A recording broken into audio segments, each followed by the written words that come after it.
Hi guys, good morning. So kakarating lang natin ng Hong Kong. Nakakatawa yung experience ko kanina. So samahan nyo ako habang inaayos ko yung bag ko. Ang tagal ko sa immigration kasi paulit-ulit ng tanong yung babae sa akin. Yung officer. Babalik daw ba ako?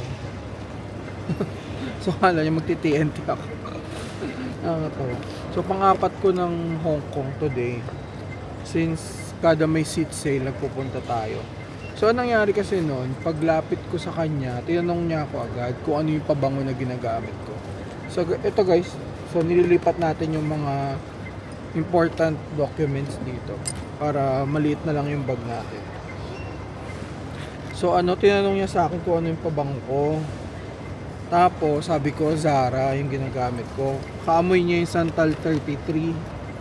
Tapos tinanong niya na ako kung bigla kailan yung huli kong alis. Buti na lang alam ko, kundi sinilip ko pa naman yung passport ko kanina bago ako pumasok ng immigration. Tapos tinanong niya kung employee ba ako ng government. Paulit-ulit siya ng tanong, siguro mga 4 times niya ako tinanong. Sabi ko hindi ako government employee. Tapos tinanong na naman niya ako, babalik ka ba? Ganoon. Sabi ko, syempre babalik ako. Hindi ako bumalik. Ganoon. Tapos hinanap niya yung return ticket ko. Yung return ticket ko galing pa yun from last year. Ito siya guys. Para iwas knockout. Kasi baka manakawan na naman tayo. Kasi nanakawan ako before sa Japan.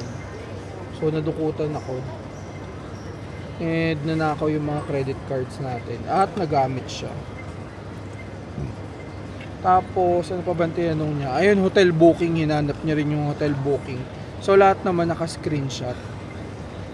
Tapos tinanong niya rin ako kung anong source of income ko.